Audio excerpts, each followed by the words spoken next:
Good morning! Nandito po tayo ngayon sa segment ng pagluluto. Kasama po natin ang ating mabuting kaibigan, si Sonny Reyes Isguera. Pakikita po niya sa atin kung paano iluto ang kanyang specialty, ang kanyang embutido. So, let's see kung paano po niya gawin yung kanyang bestseller na embutido. Sonny, pakipaliwanag mo na. Okay. Ito raw yung mga ingredients muna hinata ko na ang kasama sa ingredients ng embutido. Ito cheese, raisins, pickles, then brown sugar, onion, carrots, bell pepper, plus powdered milk, cornstarch, then sweet ham. Siyempre mayroong breadcrumb. Purpose nito para Magumapit, oo. Hindi itong egg. Egg. O, ilang piraso namang egg yan? 24 to kasi 3 kilos yung pork natin. Pork. Oo. Ayan, giniling pork yan, no? Ground pork. Oo. Yung sinama ko na dito yung paminta, salt, asin, at saka nilagyan ko ng konting toyo at saka oyster sauce. Wow. Nako. So, sabit na sigurado yung mga nag-order sa inyo. So, Awan Diyos naman, okay naman yung benta ko dito sa... return on investment. Alam niyo si Sonny, libangan lang niya dati ang pagluluto. Dahil nag-retiro na po siya sa pagiging media practitioner. So, ito na po yung ganang livelihood ngayon. Yes. Oo, pero naman siya, hindi naman siya lagi, kumbaga, twice a week ako gumagawa ng embutido. Kapag iniipon ko muna mga orders. Order na kayo ha, para makaipon siya weekly na siya gagawa. Hindi na siya twice a month. Ang maganda kasi, dapat kasi hinahalo mo na siya. Itong mix talaga. Mix well yung asin, tapos yung paminta, Oyster sauce. Sama ko na rin to para isang Una muna yung sugar. pickles. Sama ko na itong Raisins. Powdered milk. Ayan. Anong tawag dyan? Minced onion? Sa Tagalog, tinagtad na sibuyas. Nilis pa no? Naku, dyan ho. Dito ko nakikikain lang ako kasi hindi ako talaga marunong magluto Bahala sa Sonny dyan. Nagkakain lang ako rito. Talagang siya. Unti-unti ang paglalagay. Ito mga solid na ingredient. So, itong 3 kilo ng karnang giniling, ilang pirasong embutido ang magagawa niya? Minsan abot siya ng ang timbang ko kasi nito sa isang roll is 250 grams. 250 grams, so lumalabas siya na 30 to 32 pieces. So, hindi ko na tatanungin kung magkano ang benta mo I-PM nyo na lang po ang diskurso. Baka may tawad pa. Baka may special discount. Meron din kumukuha sa akin yung binibenta nila. So, nagre-resell. meron akong reseller price. May reseller price. So, ilan naman ang minimum na order? Pag Pag reseller reseller ka? price is 10. Minimum 10 pieces. O, ayan mga kadiskurso. Kung gusto niyo po ng dagdag na kabuhayan, PM is the key. Diba? Mahalia Jackson, yung sweet ham at saka yung bell pepper saka cheese, no? Yung iba medyo tawag dito, abot kaya na yung presyo, pero ito mga to, siyempre medyo mahal. Maliban sa lasang tamis ng sugar, yung lasa ng sweet ham, no? Nilalagyan ko siya ng Tapos ang alat niya, bali yung cheese naman. Kumbaga, di ba yung iba kasi extender nila halos puro pinapay. So, yung breadcrumbs ba yan? Ikaw wala kang breadcrumbs? Meron akong breadcrumbs kasi kailangan din niya dito para mapuno yung Pero kasi, yung iba kasi, more on breadcrumbs, konti ang sweet ham. Kaya, tinitipid. So ito talaga super mega special. kumbaga ay talagang lutong bahay. Oo. Naku, hindi mo nyo pagsisisihan pag kayo nakatikin ito. Magiging addict kayo sa embutido ni Sonny. Thank you. Ka-addict yan, sarap. Yung apo ko naku, may apo na po ako. Yabo ko, paborito yan. Oo, Si diba? Alexis. Ito mo si Rose, pag nag-order sa akin yan, minsan 9 pieces, 6 pieces ang pinakakaunti. Oo, kasi binibigay ko din doon sa pamangkin ko. Talagang tansya-tansya effect lang. Hindi, Hindi naman. ano naman, Mini-measure mo din. mini-measure ko din. Katulad ito yung sugar, sa 1 kilo is 1 tablespoon. So 3 kilo Tapos yan. sa itong breadcrumb, sa 1 kilo na pork ay 1 cup. Okay. Sarap manood, no? Hindi lang po embutido ang binibenta ni Sony, ha? Nagbebenta rin po siya ng, ano pa ibang mga produkto mo, Sony? Meron din akong binibentang beef tapa. Beef tapa. Ako, panalo yan. Yung beef tapa niya po, lasang bawang. Hindi po siya lasang kung ano man. Talagang para kang Wala siyang asukal. Oo, Talaga wala. siya. Hindi, kasi ibang tapa lasang kusino no? Matamis. Pero sa kanya, hindi. Meron ding chicken longganisa. O yung chicken longganisa. Ano yung talaga ikaw gumagawa nun? Yung chicken longganisa, inaangkat ko na lang Ay, inaangkat ka lang niya. sa reseller. Pero kilala ko yung friend ko yung gumagawa. Masarap din siya. Oo. Nagluluto din ako ng mga lutong ulam tulad ng kaldereta. So kung meron po kayong mga event, gusto nyo nang hindi na mapagod, gusto nyo kumain na lang katulad ko. Andito lang po si Sony. Noong ko pa ito niyayaya mag-vlog yung kanya pagluluto, mahihain tong si Sony. Pinilit ko lang to Madali naman pala pilitin. Camera siya iba. Camera siya, galing sa TV yan.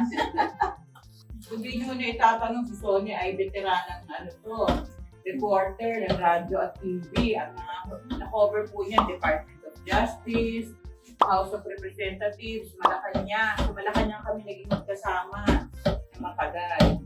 Anong time ni TMA? Arroyo Pero sa Administration. Dalila ako.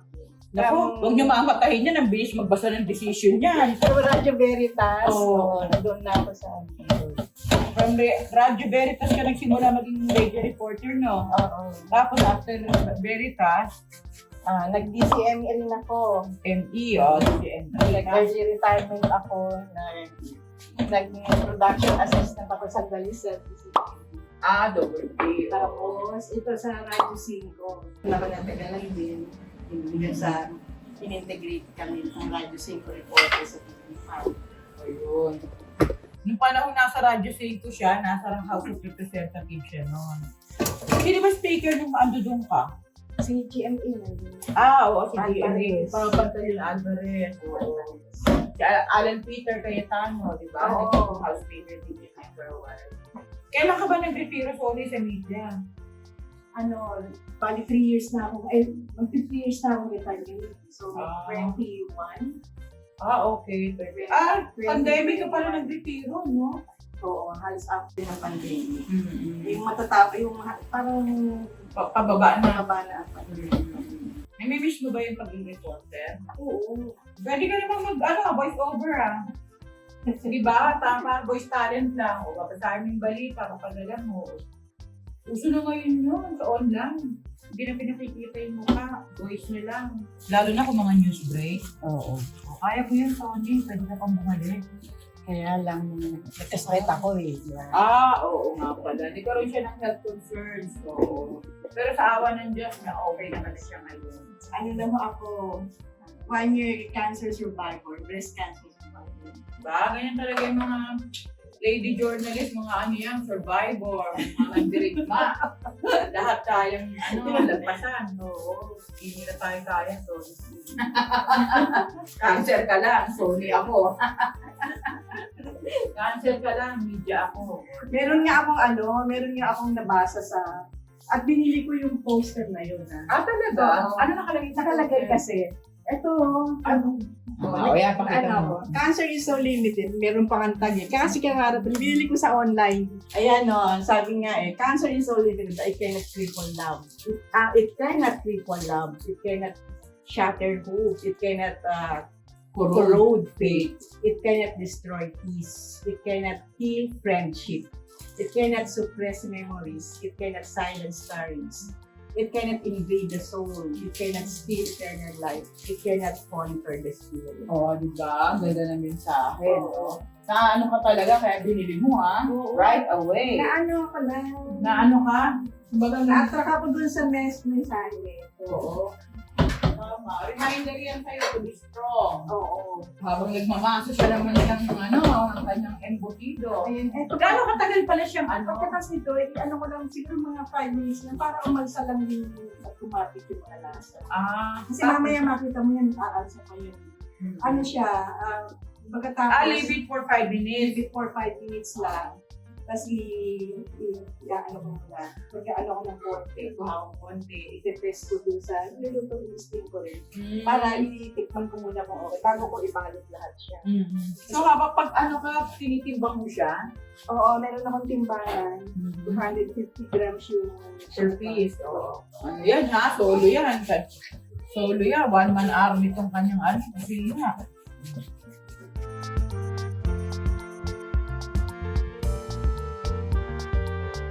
Ito, after 5 minutes, ito babalutin na natin. Tingnan ko muna yung 250 grams itong naman ng ano. Yung bigat nitong embutido.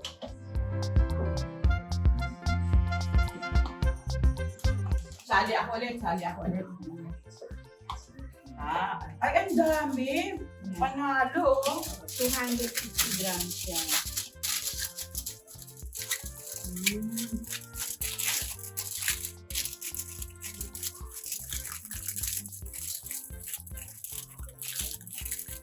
Kung gano'ng katagal mo naman siya i-steam?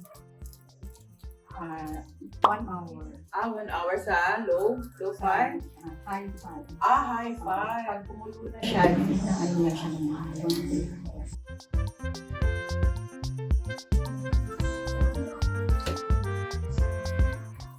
Ito, dito ko siya lalagay. Oo, ito yung steamer mo. Ang ano nito, naman ito. Siyang salangan. Isang ilan ang laman? 30. 30. Kaya siya humito. Kasi ano naman siya, tatlong ano siya, tapos, Layer. Layers. Talagyan ko pa siya dito.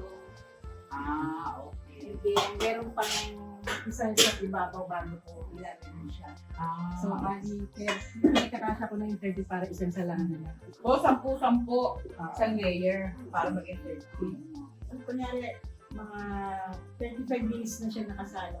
Yung nasa, pagpapalitin ko siya, yung nasa ibabaw. Yun naman yung sa ibabaw. Yung sa ibabaw, sa ilalim naman. Para kasi shuffle naman. Para pantay yung pagkakaluto. Then, tapos nun, ko lang siya na, pero wala nang, after 1 hour, wala na siya.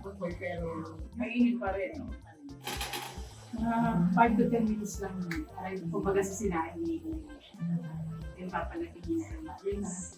Oo, ako napakadali pala ng proseso nitong super mega sarap na embutido ni Sony. Nasa doon. Di ba? Ano siya? So, Sony pag naluto, syempre hindi na natin mahihintay isang oras, no? Hintayin mo na. Hintayin ko na. Di ba? Hintayin ko. Sige, Merienda muna tayo. may merienda, di ba? Alam mo, pag andito Kanina, mga lukain ko na yan eh. ikaw ang nagpa-lunch. Ako naman magpapamerienda ngayon. Sige. Yeah. Go! Oo. Bora. Nako, medyo lumalaki na naman ang tiyanina natin.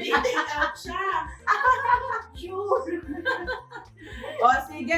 Babalik po kami after 1 hour. Ito na yung ating mga nalutong embutido natin.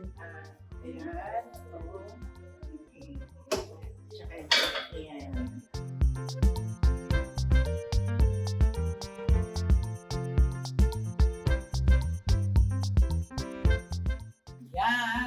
Yan po ang ating unang-unang episode para sa ating cooking ng ina mo. Ngayon, Lunes ng hapon, tawa si Sonia. Kasi di ba yung cooking ng nanay, pagluluto ng nanay, yan ang gusto-gusto ng mga anak, ako, di ba? So in-English lang natin, cooking ng ina mo. So hanggang sa susunod po, maraming salamat. Maraming salamat po.